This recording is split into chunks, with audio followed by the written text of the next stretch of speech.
Hello Pisces, welcome to the Plaid Sheep Oracle. So here we are, post the second new moon in Aries. I say a lot, probably every video, that I mean for these readings to be timeless, but they are inextricably linked also with the energies present when I do the reading. And we are here post this second new moon in Aries. It is the first of two eclipses, right? It's the solar eclipse. If you were in Indonesia somewhere, you were able to see it, the full total eclipse. The second half is going to be on May 5th, and that will be a lunar eclipse. The moon in Scorpio.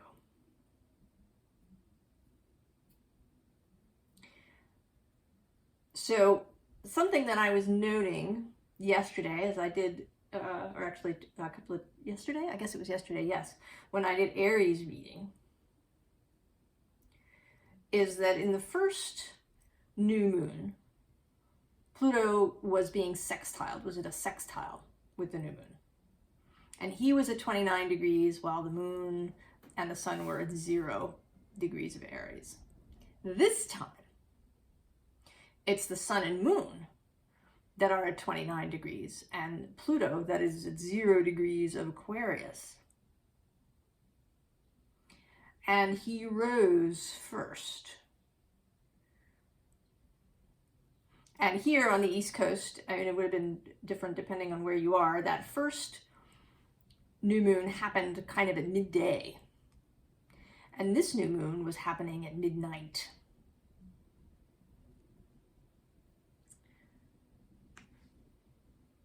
And since I am the one doing the reading, right, that had relevance, right? That the first new moon was kind of, right, it was overpowered really by the sun, right? You couldn't see that there was a new moon happening. But this time, not only was it at night, from my perspective, but it was also, right, this total solar eclipse. So much more moon heavy. And Pluto heavy as he was leading and would rise first. Whereas with the new moon, he was setting.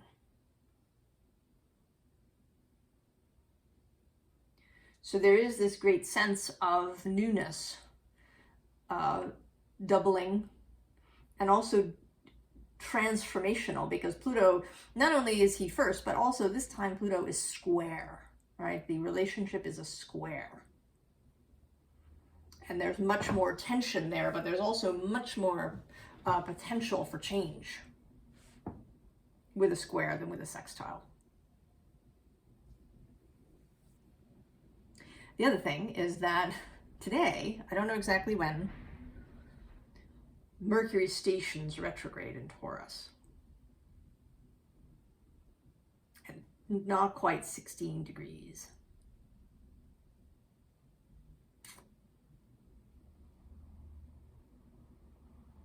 So he will cross paths with the sun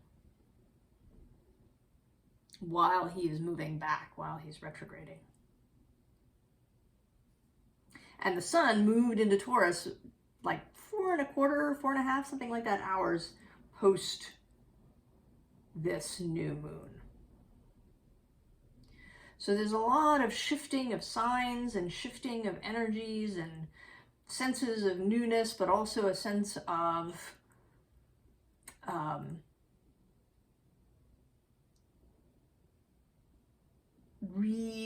reevaluating maybe, right, with Mercury in Taurus. So the card that you came up with from my Moon Magic deck, which is sort of a fun little deck, I don't use it very often, but here it is. Isn't that fabulous? Dreamweaver. So Pisces. With this with this whale, this humpback whale, sort of playing with the moon.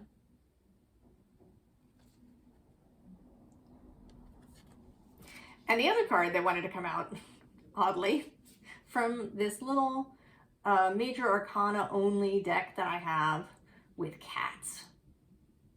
Gatti Arcani, printed in Italy.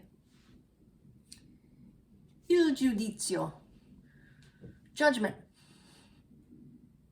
And this is, this is a funny judgment card because for me, right, for me it looks like the cats have eaten the angel and are being told off by God. But they don't care. And so this has, right, this has relevance on several fronts. One, right, to keep your sense of humor with whatever is coming, because something's coming. It is. And you got to keep your sense of humor. And, you know, to do things your way, right? To take hold of that trumpet for yourself.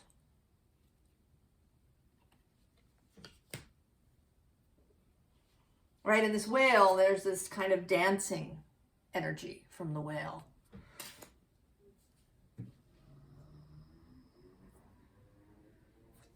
So the first card out is this Fecundity Rain card. And it's followed almost immediately by storms. And for me, this feels like increasing energy, right? That it's going to sort of start gently, right? There's going to be, right, those first droplets of rain, and then it builds into a downpour with thunder and lightning.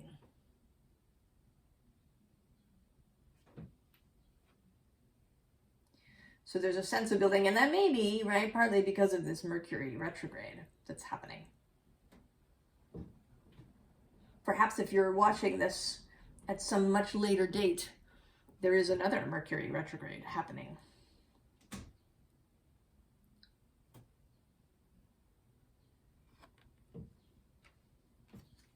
So this sense that, right, that something is coming, but it's not going to be sudden for you, Pisces. There was going to be a buildup. And right, then we get this pressure transformation card. And I know, right, you know, one wants to say, well, you know, what the hell? We've been having all this pressure already. For the love of God, is there more? And I think that there is, just there's a bit more. But I think that it's a little bit different, actually. I think that this isn't exactly transformational. I think it's a bit like the possibility of triggers coming. We've all been going through this process of entering our new timelines. And I think that we're really getting there, right? That we're really seeing how we've changed, seeing how we really are in this new timeline. You know, even if all of the physical stuff around us hasn't shifted completely the way we would like it, I think that's going to be a process. That you're not going to wake up one morning and find yourself in a completely different bedroom in your dream house.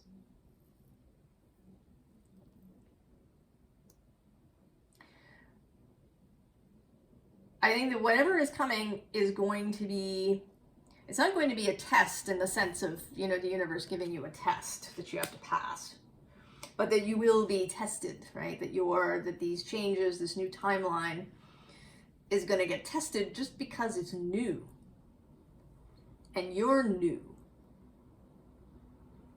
You may be doing things for the first time.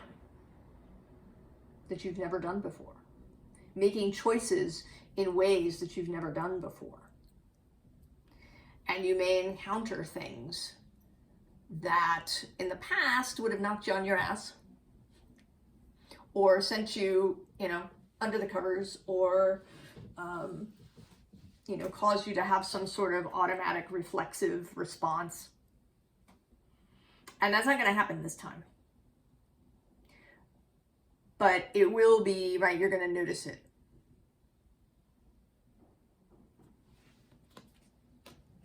But you've got the magic. Right? It's just a question of practice. Right? We're all novices in this new space. But you absolutely have the magic. So what is it about this new space? There's this, right, sense of celebration.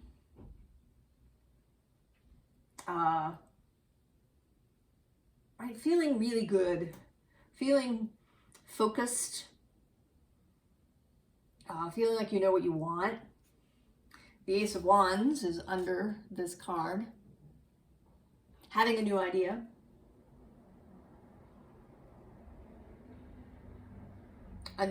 Perhaps a new focus that you've never had before, or a shifting version. I don't know, if you're an author, maybe you've always written essays, and now you want to write a novel. Or maybe it's the other way around. Or it could be, completely different. Maybe you've been a writer and now you want to become a musician or a dressmaker. So something, but it feels right. It feels really good, juicy. It feels really good.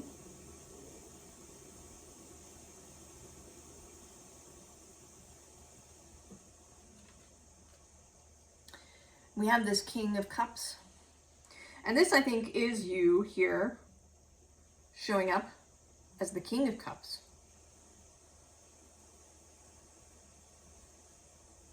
All right, you have matured.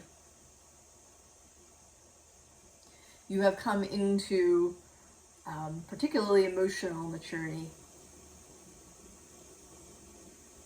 You have integrity. You know how to manage your emotions so they don't overtip you. You don't go off in other people's faces. And you also, you are prepared to state your own preferences. Right? The King of Cups is not in any way a people pleaser. He's aware of other people's emotions, right? He's not going to go around stomping all over other people's boundaries. He's not going to impose himself on others. But he also will not allow others to impose themselves on him. Right? If somebody tries to hand you their bag of poo, you are not accepting. You have learned how to decline with grace.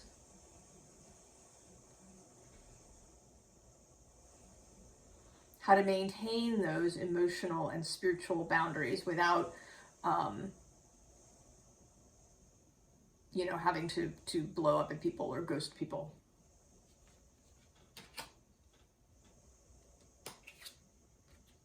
And so here you are, you're just walking away. You're walking away from all of this fraught mental perseverating. Maybe you're walking away from arguments with people that, right? You no longer care whether they see you as right or not. You no longer need to convert people.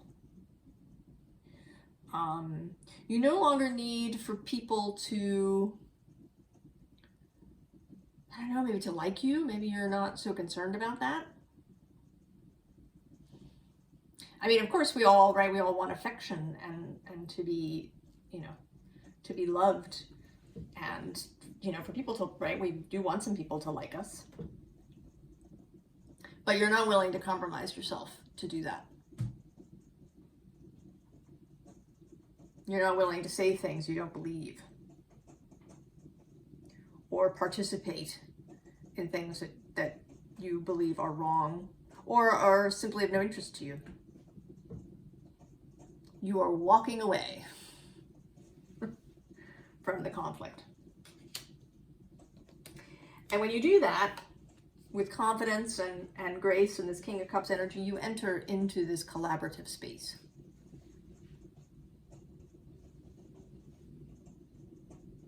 Into this new physical space where you can meet up with like-minded people.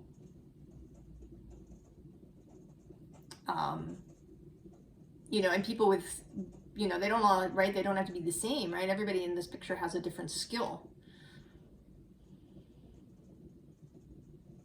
Right, there's the monk, and then there's the person with the plans, and then there's the actual craftsman. So this is, right, this is the new space where so many things are possible.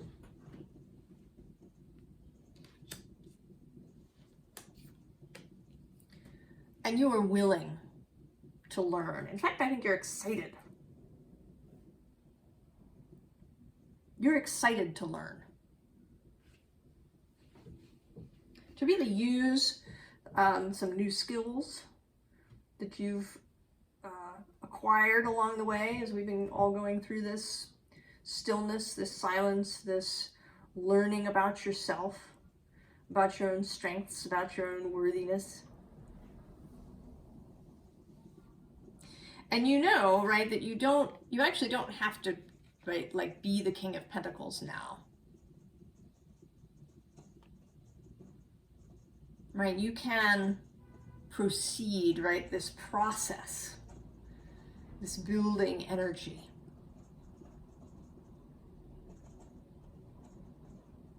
Can actually be, right, that's cool.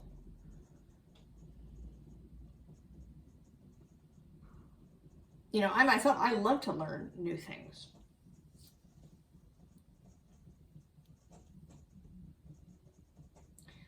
Right, to gain new skills.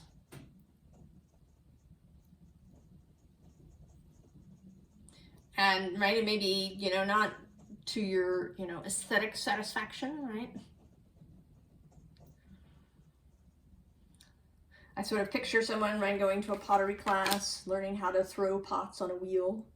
And it takes, right, it takes time and practice to learn, you know, how to really work with the clay so that it comes out in the shape that you want and not, you know, a weird blob. But it's fun, right? Gaining that, and to watch yourself. Right? It can actually be, you know, in that example, right, kind of a cool thing to keep those early attempts so that you can actually witness how you've changed. Right? But first there's, you know, this kind of lumpy, strange looking cup, and then it's a little bit more regular, and then, right, like you're going along and you can see how you've improved.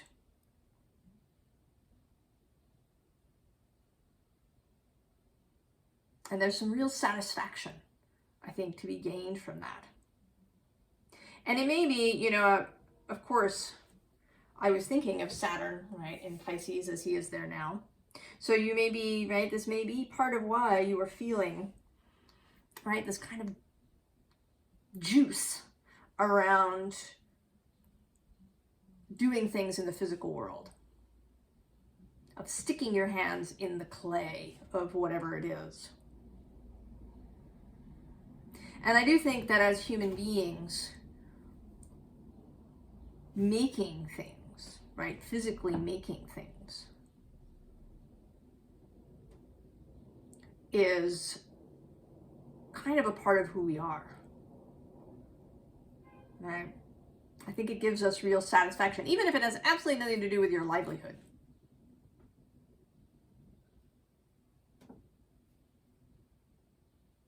But that it's something that as human beings, we kind of need to do. And our society is so mental, right? So digital.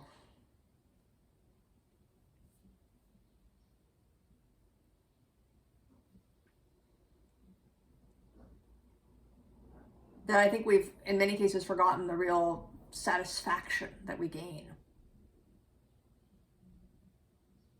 from physical skills.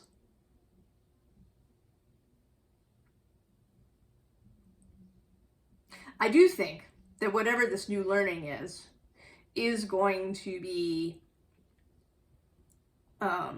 related to your livelihood and to your life as a whole because of this appearance of the King of Pentacles. And also, because then we have Vesta showing up. Devotion.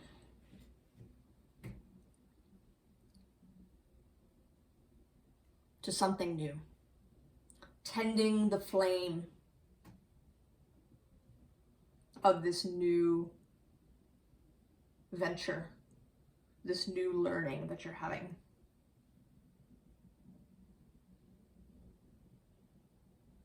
Right? Devotion and discipline in the sense of the disciple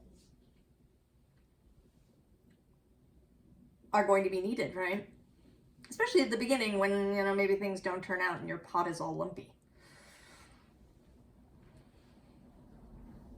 To be willing to try again and again and get better and better. And then we have Taurus.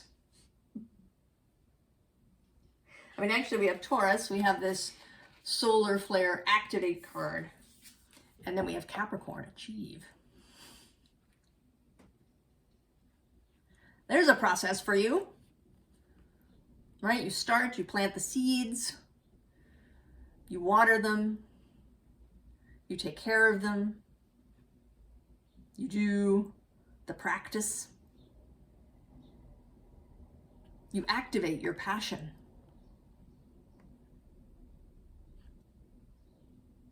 You activate that human skill that we all have. And then you achieve.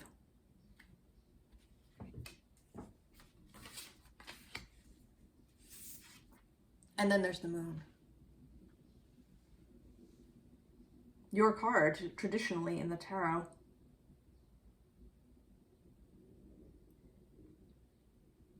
Perception. And this is a new moon happening here.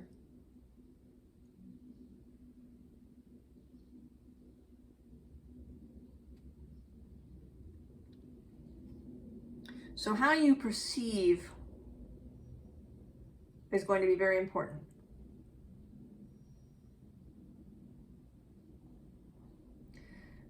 And this, right, this is sort of, although Virgo, right, didn't come out, we got Taurus and Capricorn. This is that Virgo Pisces axis. Right, the ability to be grounded, to create, to have a really good foundation for yourself, to be particular. You know, people often say, right, that Virgo is has, you know, sort of perfectionist tendencies, right? You know, or that they might even be a little bit compulsive, right, about order. But for me, it's really more that Virgo is very particular. It has a very clear discernment of what wants to be kept and what does not. You know, it's not about asceticism or perfectionism unless it, you know, sort of gets out of control.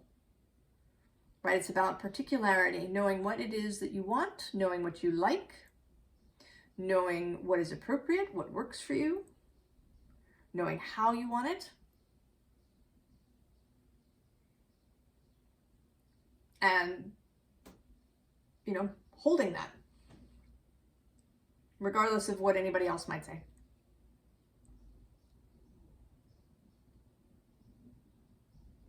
And that's an energy that I think you can benefit from, Pisces. Because you're sort of, right, you are kind of the reverse about that, right? Not about the particular, but more, right, about the general, right? No borders. Right? I think of Pisces as the waters that connect up, right? The springs that connect bodies of water to each other under the land.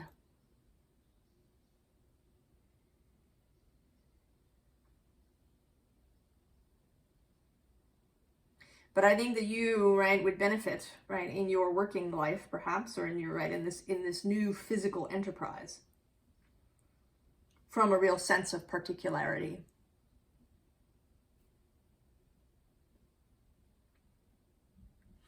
Now, the next underlying, as if to emphasize that, is the Knight of Materials. And actually, this is Virgo. The Knight of Pentacles is Virgo. But we also have the Knight of Voices under that. And then at the bottom of the deck, the Knight of Inspiration.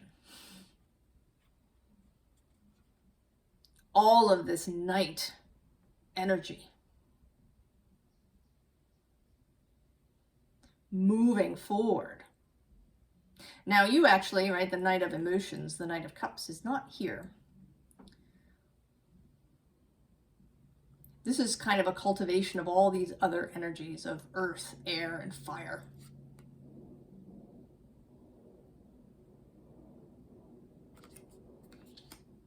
And really enjoying yourself.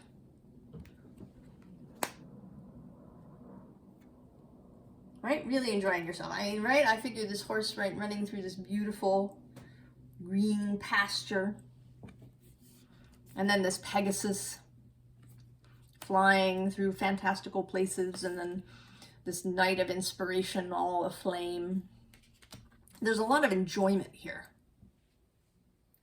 right? This playful, good-humored energy. I think that my life has felt very fraught, very, very serious, very fear-laden, even doom-laden. And I think you're just saying no to that, right? That's part of what you're, this perseverating Five of Swords energy, that you are just...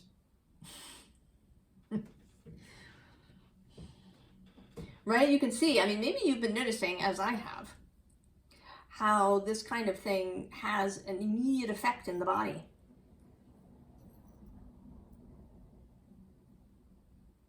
I had a day, I don't know, a week or so ago, when I fell off the internet wagon, and I went and read a bunch of stuff on Substack.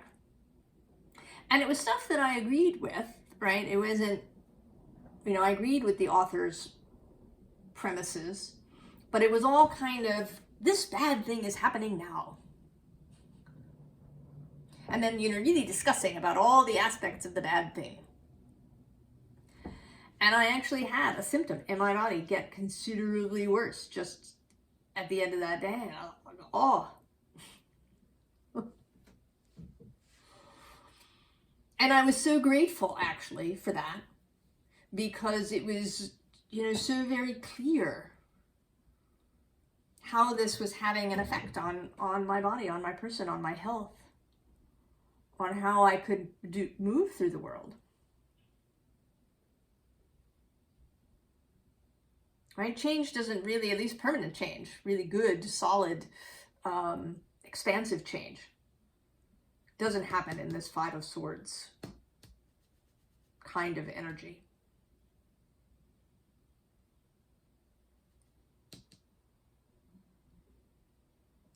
So then we have unsurprisingly, the Page of Emotions, another Page of Cups, moving from the heart space.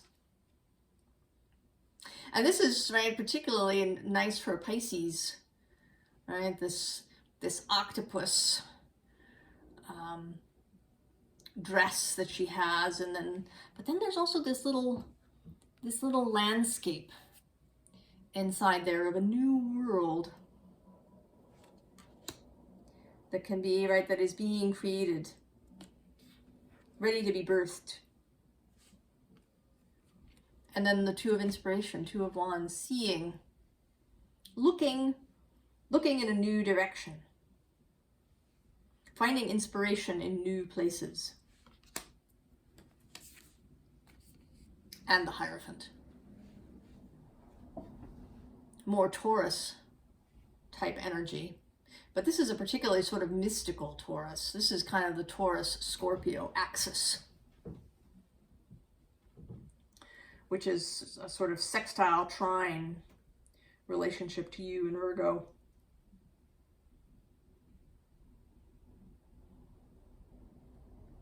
So really, right, really working that earth-water relationship. So advice. Page of Pentacles comes out again. And underneath and behind him is the Ten of Swords, so walking away. This has come up a lot in various readings, right? Walking away without hanging out and looking at this body. No autopsy, no mourning, just new space. And actually underneath him, facing in the other direction, is the Hermit and that Virgo energy repeating with this, right, this Vestal flame that he carries. And then we have the Three of Wands, ready to take action. Right? You've started learning your new thing, and you're just gonna, right? You're just gonna go. Right? You may, right, your efforts may be a little lumpy out of the gate, but you are ready to learn a whole new thing. Bring something new, and new in the physical sense, absolutely. You're creating something, Pisces. And then we get this Eight of Cups, and today I feel that it's sort of less important what he's leaving and more important what he's moving toward. So, you know, not, right, he's really not concerning himself with what he may be leaving behind. He is focused on what he is going towards. And then there's you, Knight of Cups, the romantic.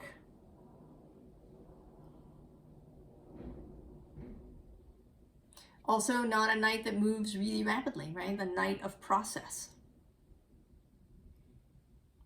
And a knight who carries, right, his cup in front of him. He is proud to carry his grail. And he knows that his cup runneth over. He can share, right? If he runs into somebody along the road, he can pour out of his own cup into theirs.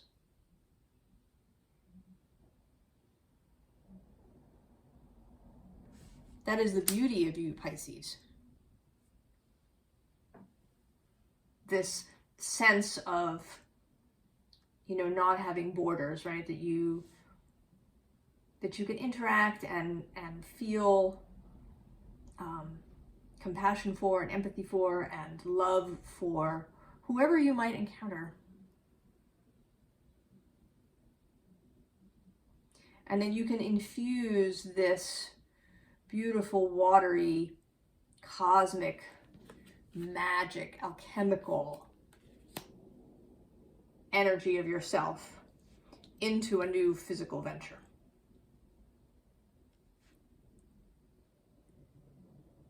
You're out to build something, Pisces, and I'm excited to see what it is. I don't know how much detail we're going to get, right? Because it's going to be different for everyone. But I'm excited to see and share in this process that you have started. I wish you all the very best, Pisces, and I will see you next time. So long.